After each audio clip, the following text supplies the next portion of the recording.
Hello everybody, my name is Sirhc and welcome to a little Minecraft redstone tutorial. Today I'm going to be showing you how to make a nice little fish tank. So this is basically the same design as an item displayer or display case. Came up with that back when 1.5 came out, but I didn't really like the way the items looked in the display case. They were so small. But when 1.7 came out, we got these new fish. I got the idea to incorporate it into this nice fish tank. So this thing is pretty simple. We have a nice dropper elevator right here that brings the fish up and drops them down onto the carpet there.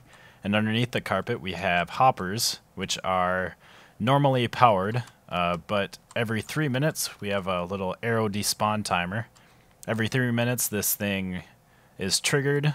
The hoppers get unpowered, and it triggers all of these droppers, so the fish circulate, which allows them to keep from despawning. And this can be used, or any timer can be used as long as it's less than 5 minutes. So you could use a hopper timer or a cobweb timer, but this is probably the simplest setup. So to make this 2-wide fish tank that I showed you, first you want to put the back and sides on it, and I'm going to make this 3 high and out of lapis blocks just because I like the blue color. It makes it look like a nice little aquarium. And then in the back of the fish tank you want to make a dropper elevator, so you want 3 droppers going up, and then we'll want 2 going forward and 1 going down, and we'll do the same thing on this side. 3 going up, 2 going forward, and 1 going down.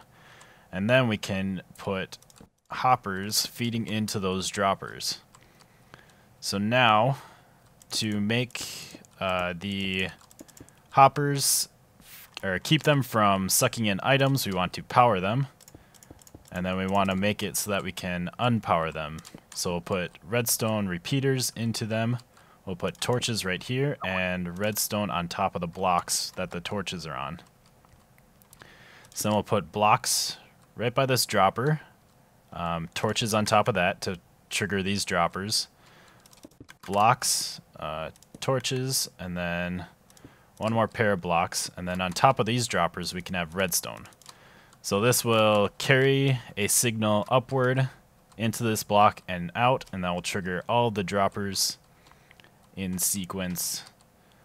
So now what we need is 2 repeaters going into these blocks, and that will unpower these torches, and it will also power the redstone on there, which will unpower these torches, and these torches will power back up. So that's pretty much all of the fish tank. We can put a nice front on it. Let's see, I don't want those. Let's get some stone, some stairs, and we'll use cyan stained glass because I like how that looks. So we'll just make a nice border around it. You can obviously design this however you want. I really like using the stairs right by the window. And let's put some stairs down here too, just because I want to make it look pretty. Fill that in. Alright, so there's our fish tank. And now all we need to do is add the timer, which, like I said, you can do whatever timer you want. I'm going to use the arrow timer again because it is one of the simpler ones to set up. And then we do need the torch, and we need a button.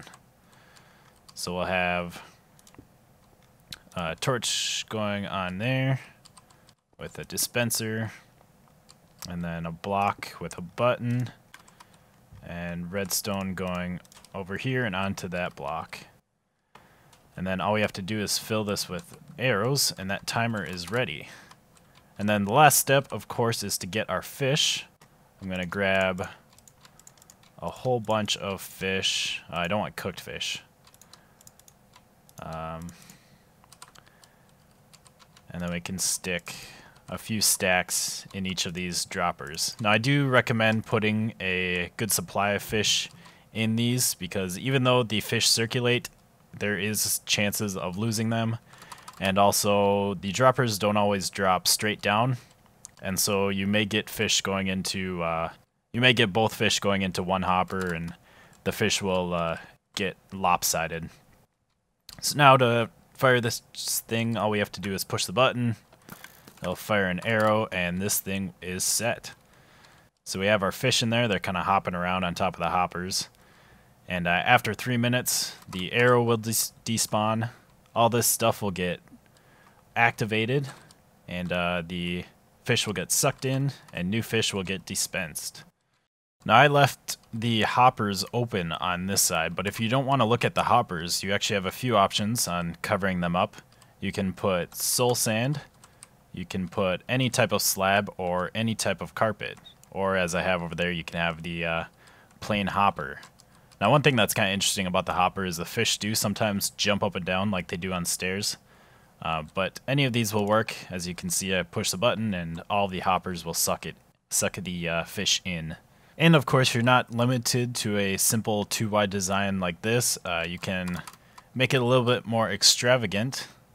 And this thing is activated. Whoa. Let's activate this thing again. There we go. You can make it a little bit more complex like this design here and add nice plants for decoration.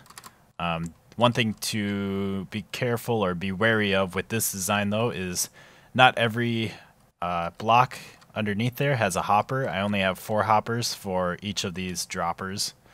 So there's only 1, 2, 3, and 4 over there in the corner. And since the droppers don't always drop the fish straight down, they may land on a block without a hopper and will despawn. So there's a little greater chance of losing fish with a big design like this. So I hope you guys like this little tutorial. These fish tanks can certainly become useful when trying to decorate your house and make it look really cool. Make sure to hit the like button and leave a comment down below. Until next time, goodbye, peoples.